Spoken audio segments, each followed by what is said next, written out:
Aujourd'hui, on va parler d'un sujet très intéressant qui reste donc dans la continuité de ce qu'on avait vu la dernière fois.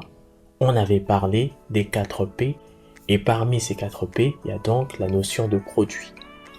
Qu'est-ce que c'est concrètement?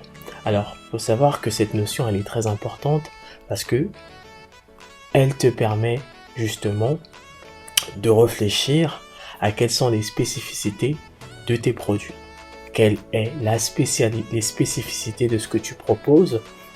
Et donc, cette étape, elle te permettra également de réfléchir au caractère attractif de ce que tu t'apprêtes de proposer à tes clients. Donc, le but étant de se poser la question suivante, qu'est-ce qui va déclencher le besoin chez ces derniers? Et pour y parvenir, il faut donc, bien évidemment, définir les caractéristiques de ces produits et de son offre.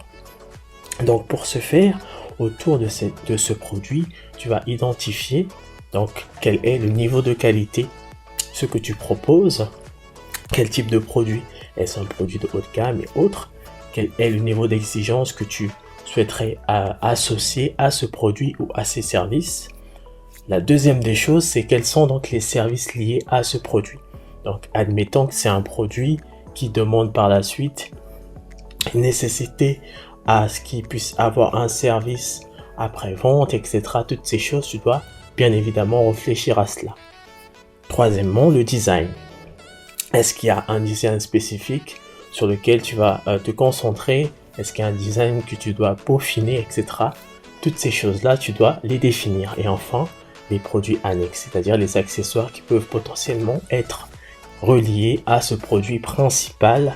Donc après l'achat, est-ce qu'il y a d'autres produits que tu peux proposer, etc., etc. Par exemple, si tu vends un téléphone portable, dans l'annexe, ça peut être des écouteurs ou un chargeur, une batterie externe, etc., etc.